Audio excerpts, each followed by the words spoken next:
नमस्कार, अस्तित्व न्यूज 24 तास जनहितासाठी एक पाऊल पुढे. मी नयना दुर्गा अवतार या कार्यक्रमात आपलं सर्वांचं सहर्ष स्वागत करते.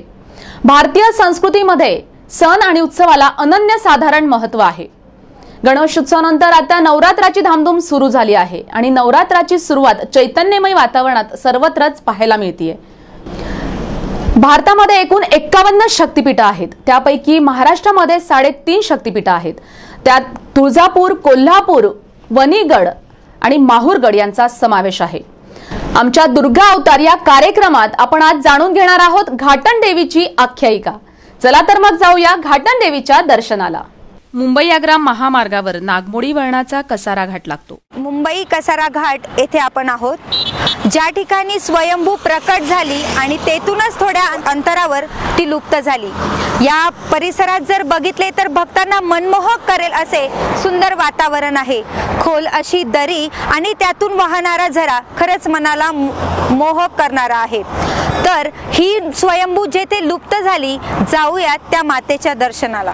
जिल्ह्याचं प्रवेशद्वार म्हणून ओळख असणाऱ्या इगतपुरीच्या परिसरात प्रवेश करतानाच थळघाटाच्या तोंडाशी शिवकालीन काळापासून प्राचीनकालीन देवीचं मंदिर आहे. घाटात देवीचं स्थान असल्यानं घाटन देवी माता म्हणून हे स्थळ प्रसिद्ध आहे. नाशिकमधील इगतपुरी या गावात आपण आलो आहोत. इगतपुरी हे गाव घाटन देवी म्हणून ओळखले जाते.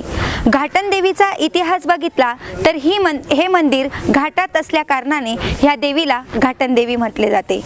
मंदिर बघितले तर पुरातन काळापासून असे नव्हते, पण गावातील सुरेश गुप्ता यांच्या पुढाकाराने या मंदिराचा जीर्णोद्धार झाला आहे. दरवर्षी अनेक आपली मनोकामना घेऊन येथे अनेक भक्त दरवर्षी येत असतात आणि त्यांची मनोकामना आई घाटन देवी पूर्ण करत असते. तर मग जाऊया आईच्या दर्शनाला. घाटन देवीचे रूप अत्यंत विराट आहे. संकटसमयी भक्तांच्या मदतीला धावणारी आणि नवसाला पावणारी म्हणून देवीचा नावलौकिक आहे. श्री दुर्गा सप्तशतीत शैलपुत्री, ब्रह्मचारिणी, चंद्रघंटा, कुष्मांडा, कात्यायनी, कालरात्री, महागौरी आणि सिद्धिदात्री अशी देवीची विविध रूपं आहेत. यातील पहिले देवीचे रूप शैलपुत्री म्हणजेच घाटन देवी माता होय. घाटन देवीबाबत अशी आख्यायिका आहे की शैलाधिराजाची लेक असलेली ही तेजाची देवी वज्रेश्वरी भीमाशंकरकडे येण्यास निघाली असताना रस्त्यात तिनं या ठिकाणी विश्रांती घेतली आणि इथेच स्थिर झाली. तीच ही घाटन देवी माता होय. चहूबाजूने डोंगर रांगांनी असलेल्या या परिसरातील निसर्गरम्य परिसरांना मोहित होऊन घाटन देवी या ठिकाणी थांबली होती. काही काळ देवीच्या मनात दुसऱ्या ठिकाणी जाण्याचा विचार आलाही होता.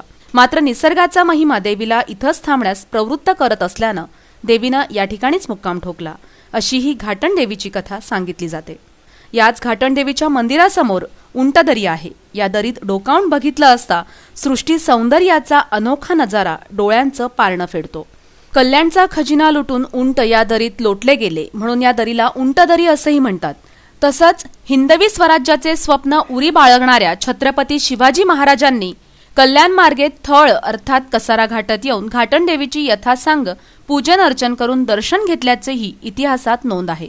आजही या परिसरातून जाणारा प्रत्येक जण या ठिकाणचं सौंदर्य न्याहाळल्याशिवाय पुढे जात नाही. सृष्टीचं मनमोहक रूप पाहताना आपण स्वतःलाच विसरून जातो.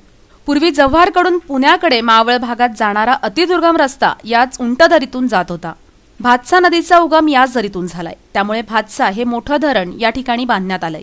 घाटन देवीच्या दर्शनाला येणारा भाविक देवीची लोभस आणि तेजस्वी मूर्तीचं दर्शन घेतल्यानंतर प्रसन्न होऊन मार्गस्थ होतो. सध्या घाटन देवीचा शारदीय नवरात्र उत्सव सुरू असून पहाटे 4 वाजेपासून देवीची यथासांग पूजा अर्चा सुरू असते. भल्या पहाटेपासूनच भक्तांची देवीच्या दर्शनासाठी गर्दी होते. नवसाला पावणारी देवी म्हणून प्रसिद्ध असणाऱ्या या देवीच्या दर्शनासाठी तसंच नवस्फूर्तीसाठी हजारो भाविक नवरात्रीत तसंच वर्षभर देवीच्या दर्शनाला येतात. अशा विविध कारणांनी प्रसिद्ध असलेल्या घाटन देवीच्या मंदिराकडे राज्य पर्यटन विभागाचं दुर्लक्ष असल्याचं वेळोवेळी स्पष्ट झालंय. खरं तर इगतपुरी तालुकाच सौंदर्याची खाण आहे.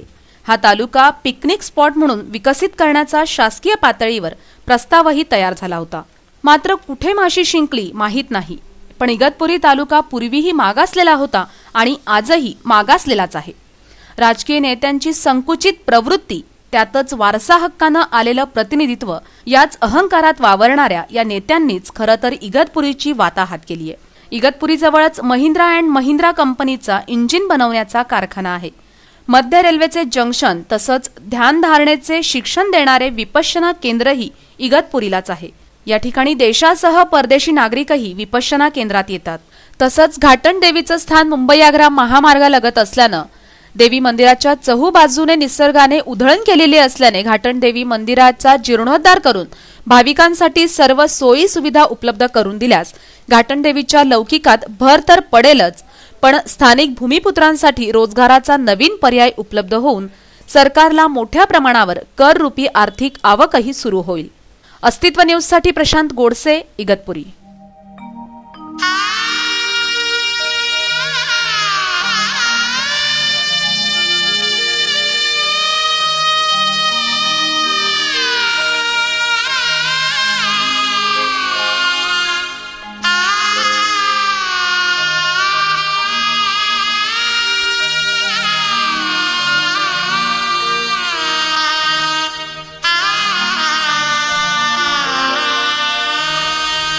महिषासुरासी मारुनी अंबे बैसित सिंहावर, अंबे बैसित सिंहावर, मातृलिंग गदाही उजवीकड,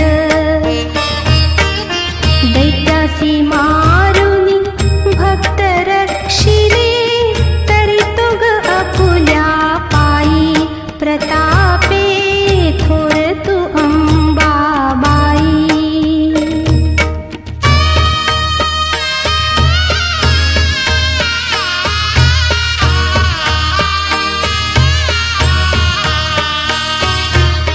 कुसुंबी पातळ नेसुनी झुम्मा, चोळी ग बुटेदार, कुसुंबी पातळ नेसुनी झुम्मा, चोळी ग बुटेदार, तनमणी सरिग खाली हार, तनमणी सरिग खाली हार, मंगळसूत्र कंठात आहेत, पुतळ्या ग देती ढाळ, भाळी कुंकू रेखियले केशर, हाती हात सर जवे काकण, तोडे ग पैंजण पायी प्रतापे थोर तू अंबाबाई.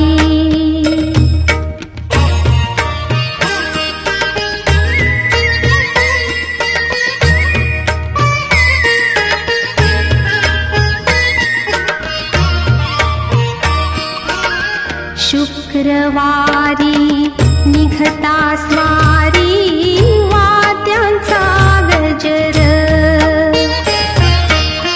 शुक्रवारी निघता स्वारी, वाद्यांचा गजर, झळकती हिल्लाळ ते सुंदर, झळकती हिल्लाळ ते सुंदर, साधू संत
आलो आहोत आणि या परिसरात अनेक भक्त आपण बघत आहोत. आणि या परिसरात आल्यानंतर या भक्तांना काय वाटतं, मंदिरात आल्यानंतर देवीचे दर्शन घेऊन गेल्यानंतर यांना काय अनुभव येतात हे त्यांना विचारू. किती वर्षापासून येत आहे तुम्ही इथे? माझं लग्न झाल्यापासून 28 वर्ष झाले मी या मंदिरात येते. आमची श्रद्धा इगतपुरीवाल्यांची खूप श्रद्धा आहे. आम्ही दरवेळेस नवरात्रात 9 दिवस असे मंगळवार शुक्रवार अनेक भक्त इथे येत असतात आणि त्यांच्या सर्वांच्या मनोकामना पूर्ण होतात. माझे मिस्टर पण महिंद्रा आणि महिंद्रामध्ये मुलगा पण या देवीच्याच कृपेने आमचं सर्व चांगलं आहे. नंतर यांना विचारू की यांना कसे अनुभव येतात. आम्ही इथे नाशिकला राहतो पण नेहमी घाटन देवीच्या दर्शनासाठी येत असतो. ही देवी नवसाला पावते आणि बरेचसे चांगले असे अनुभव आम्हाला आलेले आहेत. आपल्याला यांनी सांगितलं, नंतर यांना विचारू की यांचे अनुभव या मातेबद्दल काय आहेत.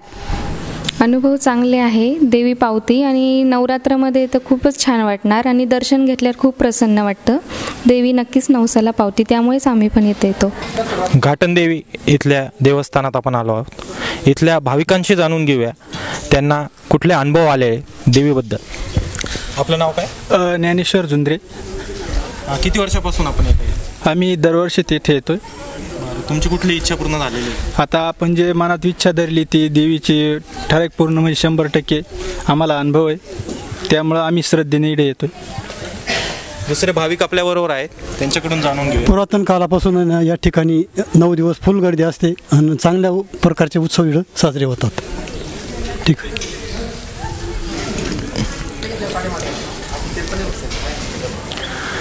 देवीचं सत्व इतकं आहे की गेली 20 वर्ष आम्ही इथं दर्शनाला येतोय आणि हप्त्यातनं एक वेळेस तरी दर्शन घेतोच.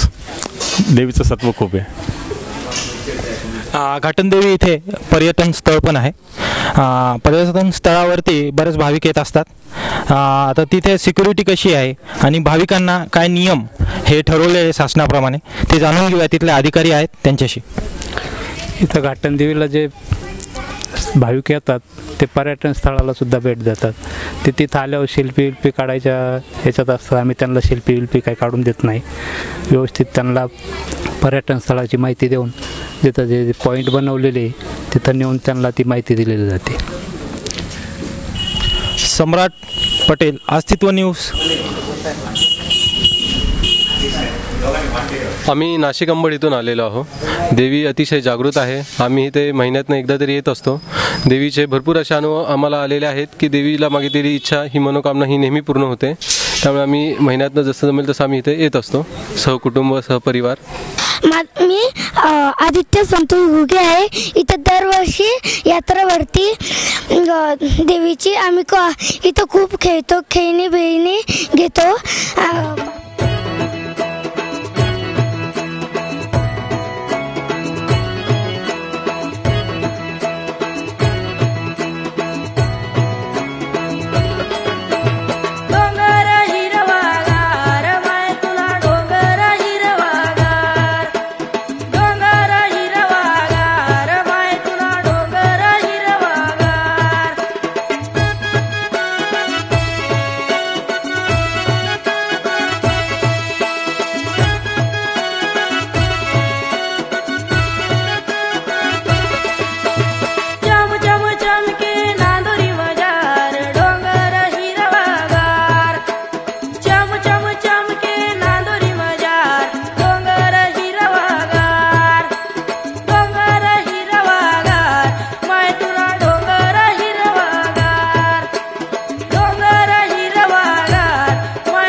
विण संसारी, अनाथ नाथे अंबे करुणा विस्तारी. वारी वारी जन्म मरणाते वारी, हारी पडलो आता संकट निवारी. संकट निवारी, संकट निवारी.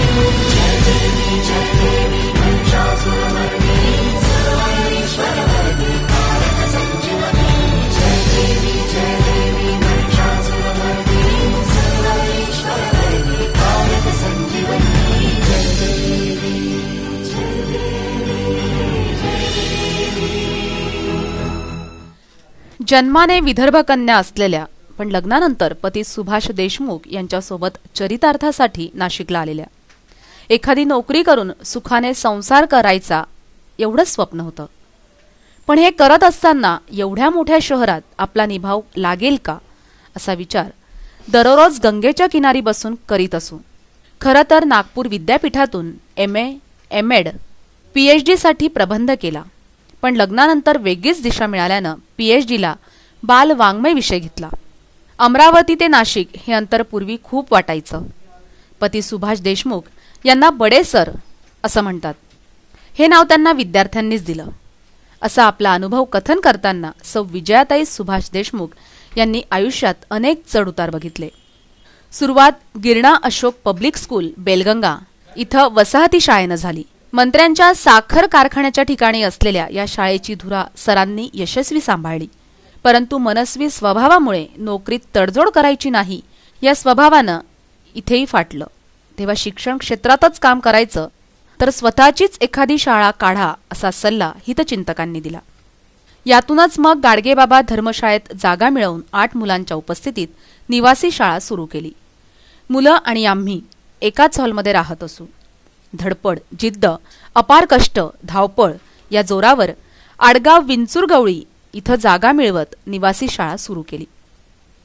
त्यातूनच नवजीवन स्कूलचा जन्म झाला. खिशात 2 रुपये नसताना 40 किलोमीटर पायी प्रवास करणारे आम्ही मोठे स्वप्न बघत असू. यामुळेच संस्थेचा व्याप वाढत गेला. यातूनच मग MA law college, CIDCO, day school Nandur, day school junior senior college, Sinnar आदी शैक्षणिक संस्था सुरू केल्या. तसेच अनाथ, निराश्रित बालकांसाठी, गृहिणींसाठी, शेतकऱ्यांसाठी नवजीवन वर्ल्ड पीस अँड रिसर्च फाउंडेशनच्या माध्यमातून मार्गदर्शन तसंच सहाय्य करण्यात येतंय. अजूनही खूप काही मोठं करायचंय, पण साथ हवी आहे ती तुमची. अस्तित्व न्यूजसाठी प्रशांत गोडसेंसह विकास गायधनी, नाशिक.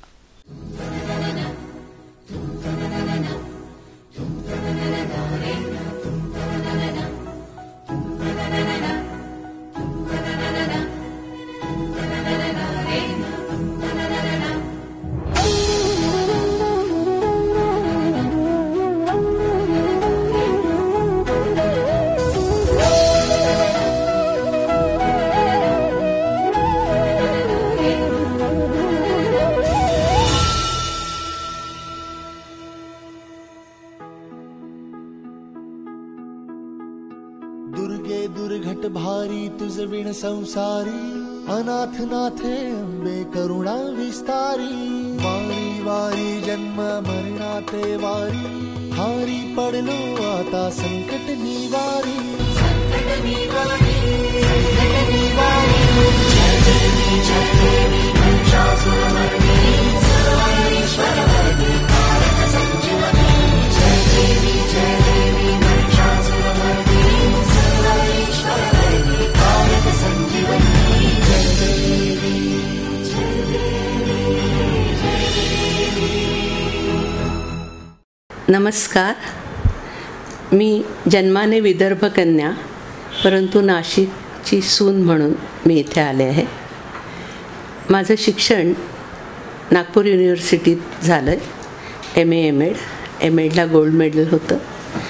वडील सुशिक्षित असल्यामुळे शिक्षणाची भरपूर संधी मला मिळाली आणि PhDचं सुद्धा मी सुरुवात केली होती. पण लग्नानंतर वेगळी दिशा मिळाल्यामुळे मी काम करणंच पसंत केलं आणि या वेगळ्या वाटेने या बाजूला आले. आमचं सहजीवन जे सुरू झालं त्यानंतर आम्हाला दोघांनाही शिक्षणाची खूप आवड असल्यामुळे आम्ही त्याच वाटेने जायचं ठरवलं. आमच्या करिअरची सुरुवातच मंत्री नंतर शुगर फॅक्टरी यांच्या स्कूलपासून झाली. त्या ठिकाणी प्राचार्यपदाची धुरा खूप चांगल्या रीतीने सांभाळल्यामुळे तिथे आम्ही बरंच रमलो. पण काही दिवसांनी तिथे आमच्या स्वातंत्र्यावर गदा यायला लागली आणि आमच्या मनस्वी स्वभावाला ते पटेना. म्हणजे आपले विचार खऱ्या अर्थाने मुलांपर्यंत जातच नव्हते. मग असे अनुभव आल्यावर आम्ही नॅचरली थोडं थांबलो आणि विचार करायला लागलो. तर सगळ्या आमचे जे हितचिंतक होते आणि काही श्रेष्ठ व्यक्ती होत्या त्यांनी असा सल्ला दिला की तुम्हाला जर या शिक्षणातच काम करायचं आहे आणि तुम्ही दोघंही त्यात वेल एज्युकेटेड आहात तर तुम्ही स्वतःच का नाही हे काम करीत. आणि तो विचार आम्हाला एकदम पटला. तर हे करीत असताना नॅचरली एकदम काय आलो आणि स्कूल सुरू झालं असं होत नाही. तर यासाठी सुद्धा मग आम्हाला खूप हे करावं लागलं. त्यात आता आम्हाला हे आम्ही काम करताना जे चांगलं काम केलं होतं ते पालकांना खूप अपील झालं आणि त्यामुळे त्यांनीसुद्धा आम्हाला खूप साथ दिली. तर बडेसर म्हणजे बडेसरांचं हे जे नाव आहे बडेसर आणि बडे मॅडम हे नाव आम्हाला आमच्या विद्यार्थ्यांनी दिलेलं आहे आणि ते नाव आम्ही ते स्वीकारलं आहे. तर हे सगळं करीत असताना की जाणवलं की आपण हे करावं आणि त्यासाठी मग नाशकात आम्ही आलो. आणि नॅचरली तेव्हा आमच्याजवळ असं काही नव्हतं किंवा इथे एवढ्या मोठ्या नाशकात आपण काय करू शकू अशी थोडी चिंता पण माझ्या मनात होती. आणि नॅचरली मी बडेसरांना विचारलं की आपलं या नाशकात काय होईल, कसं होईल आपला टिकाव. तर बडेसर म्हणाले की नाही आपण इथे राज्य निर्माण करू. कारण ते खूप आशावादी आणि ध्येयाच्या मागे धावणारी व्यक्ती आहे आणि त्यांचा इतिहास आपण जर त्यांचं लाईफ पाहिलं तर आपल्याला एक लक्षात घ्यावं लागेल की 2 रुपये खिशात नसताना ही व्यक्ती 40 किलोमीटर पायी चाललेली आहे. आणि इथपर्यंत कसं पोहोचलो, कारण काय की एक उच्च ध्येय की मला मोठंच व्हायचं आहे, मला मोठंच व्हायचं आहे. आणि इतकं चांगली साथ मिळाल्यामुळे मी सुद्धा मग त्यांच्या पावलावर पाऊल टाकून चालायला लागले. इथे नाशकात आल्यावर निश्चितच जागेची अडचण आली. त्यावेळीसुद्धा मग खूप धडपडून आम्ही गाडगेबाबा धर्मशाळेत स्कूल सुरू केलं. ते स्कूल 8 मुलांपासून सुरू केलं. खरं म्हणजे 8 मुलं आणि आम्ही एका हॉलमध्ये राहत होतो. तर हे सगळं पाहून लोकांना पण खूप हे वाटलं की अरे यांना खरोखरच शिक्षण द्यायचं आहे. आणि पहिलं सगळं काम आमच्या जमेस होतंच. तर त्याच्यामुळे लोकांनी आमच्यावर विश्वास ठेवला आणि 8 मुलांची वाढ ही 4 पटीने होत गेली. की नंतर एकदमच दिवाळीत आमच्याकडे नंतर 16, 32 अशा क्रमाने ही मुलं वाढत गेली. आणि याच्यात मग आम्ही आनंद शोधला की अरे आपल्याला जे खरं मुलांना द्यायचं आहे ते आपण देऊ शकतो. तर हे सगळं करताना मग तिथे जागा कमी पडायला लागली. त्यावेळी नाशकात भोसला बॉईज टाऊन हे 2च स्कूल होते आणि सर्वसामान्य लोकांना कुठे उभं राहायला जागा नव्हती की जे मध्यमवर्गीय आहे आणि शेतकऱ्यांची मुलं. या दृष्टीने बडेसरांचा कल ग्रामीण विभागाकडे जास्त होता. आणि हे करीत असताना विंचुरगवळी गावात त्या ग्रामस्थांच्या सहकार्याने आम्हाला जागा मिळाली. तर मग आमचं स्थलांतर गाडगेबाबा धर्मशाळेतून विंचुरगवळीला झालं. तिथे आडगावच्या जवळ 2 किलोमीटरवर ते स्कूल आहे आणि तिथे आम्ही एक रेसिडेन्शियल स्कूल सुरू केलं. खूप सुंदर कॅम्पस आहे तो. तर हे सगळं असं सुरुवात अशी झाली या स्कूलची आणि या क्षेत्राची. नंतर आम्ही एक एम्ब्लेम हे केलं आहे की बा स्काय इज द लिमिट. हे आमच्या स्कूलचं एम्ब्लेम आहे की आकाशीच मर्यादा आपल्याला काम करायला, आपण कुठे थांबणार आहोत. तर अमर्याद आकाश हे आम्ही ध्येय ठेवलं. ही कल्पनासुद्धा बडेसरांना रात्री 2ला सुचली आणि हे करीत असताना आमची वाटचाल सुरू झाली. आता हे सगळं रेसिडेन्शियल स्कूल असल्यामुळे सर्व जबाबदाऱ्या आमच्यावरच होत्या त्या काळात माझ्या इंजिनियर भावाने सुद्धा खूप मदत केली. आम्ही अतिशय सुंदर असं कॅम्पस तिथे उभारलेलं आहे. आणि त्यातून घडलेली जी मुलं आहेत ती आज नाशकात सुद्धा, हे डॉक्टर कैलास राठी, त्र्यंबक, नंतर अजय पाटील,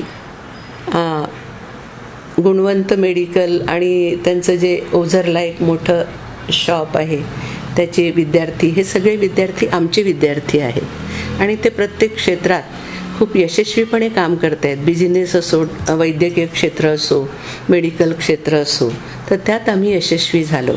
सगळ्यात गमतीचा भाग म्हणजे की एक पाळधी अशा खेड्यातून आलेला एक मुलगा, तो आला तेव्हा त्याच्या कानात बाळी होती आणि डोक्यावर टोपी होती. तर अशा मुलाला कोण प्रवेश देणार? भोसला किंवा बॉईस्टाऊन तर उभंही करणार नाही. पण आम्ही त्याला प्रवेश दिला आणि आज तो मुलगा गुजरातमध्ये DIG पदावर आहे. हे आमच्या कामाचं यश आहे. तर हे सगळं करताना की खूप आम्ही पुढे पुढे जात राहिलो. प्रत्यक्षात आमची फॅमिली जरी छोटी असली की आम्ही दोघं आणि आमची एक मुलगी शिरेन, एवढीच आमची फॅमिली आहे. पण नवजीवन ही एक पूर्ण फॅमिली आहे असंच मी समजते. आणि हा सगळा कारभार एका फॅमिलीच्या स्वरूपातच बघते. त्याचं रुटीन साधारण सकाळी 5:30 पासून सायंकाळी 9:30पर्यंत सुरू होतं. तर हे असं एक दिनक्रम सुरू असतो आणि त्यात पण मुलांना वेगवेगळ्या यांनी घडवण्याचं काम सुरू असतं. तर त्यात सगळ्यात महत्त्वाचा भाग म्हणजे प्रार्थना. ही गॉड इज वन ही कल्पना गृहीत धरून आम्ही प्रार्थनेवर भर दिला आहे. कारण प्रार्थना आणि नंतर संस्कृतचं थोडं अध्ययन याच्यामुळे इंग्लिश प्रोनाऊन्सिएशनला मदत होते आणि त्यामुळे आम्ही ते कंटिन्यू ठेवतो. तर एखादा देवदार वृक्ष घडवायचा असेल तेव्हा खूप दिवस आपल्याला वाट बघावी लागते. तसंच साधारण हे 10 वर्ष आपल्याला त्यांच्यासाठी हे करावं लागतं. एवढं दिवसभराचं रुटीन सांभाळणं त्यासाठी त्यावेळी खूप कष्ट व्हायचे. पण तरीसुद्धा आम्ही जिद्दीने आणि न कंटाळता व न थकता प्रामाणिकपणे आम्ही ते केलं. आणि त्याचंच यश म्हणजे मग भराभर आमच्या संस्था वाढायला लागल्या. नाशकात आज आमचं MBA लॉ, नंतर फाउंडेशन, सिन्नरला आमचे 2 स्कूल कॉलेज आणि नांदूरला पण 1 स्कूल. आम्ही सारखं हे खेड्याकडे का धावतो ग्रामीण भागात? कारण ग्रामीण भाग आज खूपच दुर्लक्षित आहे. सर्वांची धाव आज शहराकडे आहे. लोकांना वाटतं की ग्रामीण यात काही फारसं हे नाही. पण आम्ही विरुद्ध दिशेला जात आहोत आणि जिथे गरज आहे त्या ठिकाणी आम्ही ते काम करतो आहे आणि त्यात आम्हाला समाधान आहे. आता सगळ्यात महत्त्वाचं म्हणजे आमचं Navjeevan foundation. Navjeevan world peace and research foundation ही एक आमची संस्था आहे आणि यात कॉमन लोकांसाठी आम्ही खूप काम करतो आहे. महेंद्र विंचुरकर, नंतर अक्षरी, प्रवीण ही अशी फाउंडेशनची टीम अविरत असं कष्ट त्यासाठी करते आहे. आणि त्यात आमचा हेतू हाच आहे की कॉमन सिडकोत म्हणा किंवा काय की कॉमन वर्ग, कॉमन मॅन आम्ही आमच्यासमोर ठेवलेला आहे आणि त्याला कसं काय जास्तीत जास्त सवलती, जास्तीत जास्त संधी उपलब्ध होतील हेच आम्ही त्यातून बघतो आहोत. आता यामार्फत आमच्या लेडीजसाठी खूप स्कीम आहे.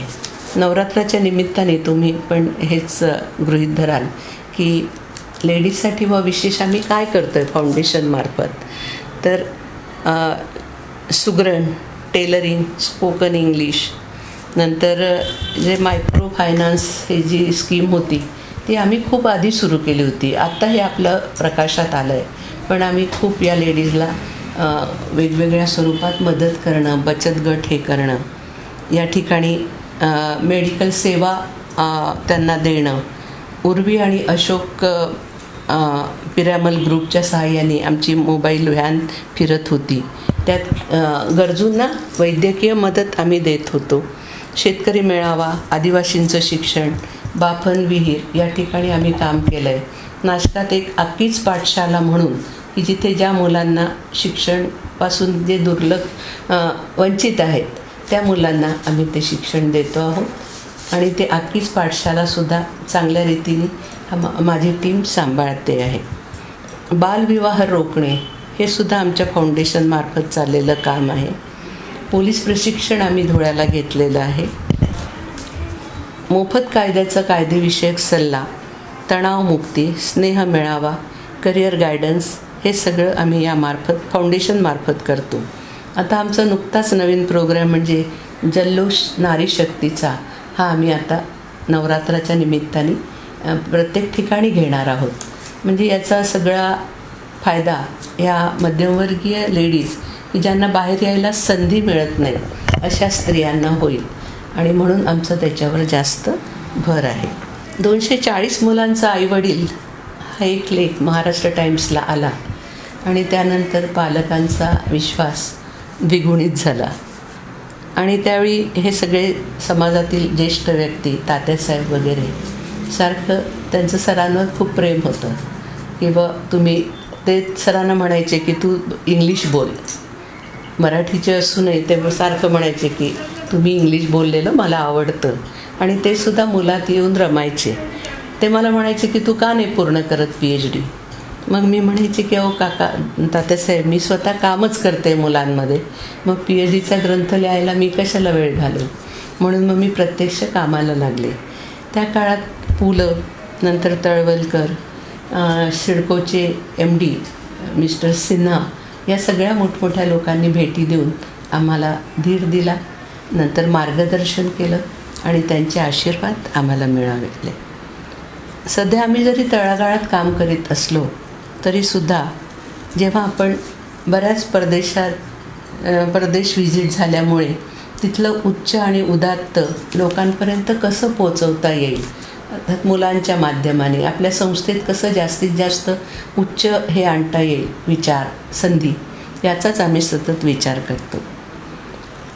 जपान दौऱ्यानंतर आम्हाला हे खूप जाणवलं की आपण हे खरं खूप मोठ्या प्रमाणात करायला पाहिजे आणि त्या दृष्टीने आमची धडपड असते.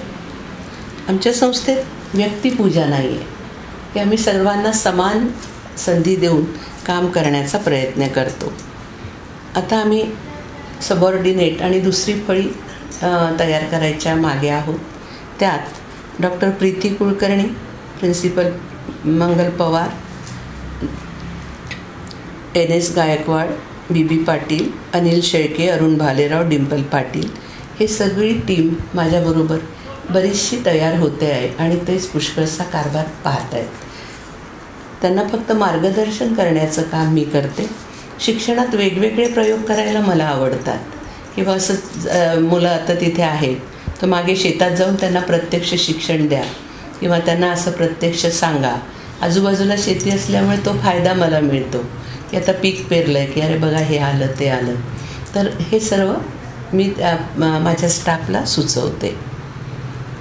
आता खरं कठीण असतं की भविष्यकाळ कठीण आहे, पण तरीसुद्धा की आपण कष्ट आणि आपली जिद्द ही जर कायम ठेवली तर आपण यश मिळवू शकतो असा अनुभव मला वाटतो आहे आणि हे खरंच करेक्ट आहे. विचार खूप आहेत, कृतिशीलता भरपूर आहे. सद्विचारांच्या मागे परमेश्वर असतो व परमेश्वर स्वरूप माणसं असतात यावर आमचा विश्वास आहे आणि याच दृढ विश्वासाने आम्ही चालत आहोत, चालत राहू. नाशिकला आल्यावर जे आमची सुरुवातीची धावपळ झाली की गाडगेबाबा धर्मशाळेत जागा मिळवणं आणि सुरुवातीला ज्या ज्या गोष्टीसाठी धावपळ करावी लागायची त्या काळापासून आमचे निष्ठावान सहकारी श्री विजय काळे आमच्यासोबत आहेत. ते सततच आमच्याबरोबर असतात आणि ते पण या कार्यात इन्व्हॉल्व झालेले आहेत. भविष्यात आम्हाला नवजीवन इंटरनॅशनल थिंकिंग सेंटर सुरू करायचं आहे आणि यात हे सेंटर सुरू झाल्यावर अर्थातच बाहेरचे लोक त्यात येतील आणि परदेशातील लोक आल्यामुळे एक विचारांची देवाणघेवाण आपल्याला करता येईल आणि आपल्या भारतीय संस्कृतीसुद्धा आपल्याला परदेशात पोचवता येईल. आणि आजच्या काळात हे स्पर्धेचं युग आहे. मग आपले विद्यार्थी, आपला स्टाफ हे कुठेही मागे राहू नये या दृष्टीने त्या नवजीवन इंटरनॅशनल थिंकिंग सेंटर चा निश्चितच उपयोग होईल. म्हणून आमचं पुढचं प्रोजेक्ट ते आंतरराष्ट्रीय विचार केंद्र सुरू करण्याचं आहे आणि त्यातही आम्ही निश्चितच यशस्वी होऊ. या सर्वातून मी एकच संदेश देऊ इच्छिते की जीवनात खूप मोठं ध्येय ठेवा, म्हणजे मग आपण त्या दृष्टीने धडपड करतो, कष्ट करतो, एक जिद्द ठेवतो आणि निश्चितच यश मिळेल हे आम्ही आमच्या अनुभवावरून सांगतो. आणि म्हणूनच परत एकदा रिपीट करेल की आपलं ध्येय हे खूप मोठं असलं पाहिजे, मग त्यातच आपण यशस्वी होऊ शकतो. अस्तित्व चॅनलने हा उपक्रम सुरू केला आणि नवरात्राच्या मुहूर्तावर मी त्यांना सगळ्या ह्या ज्या लेडीजनी वेगवेगळ्या क्षेत्रात कामं केली त्यांचं समाजासमोर आणायची आहेत कामं, हा उपक्रम अतिशय अभिनंदनीय आहे. यासाठी मी त्यांचं अभिनंदन करते आणि मनःपूर्वक आभार मानते. थँक्स.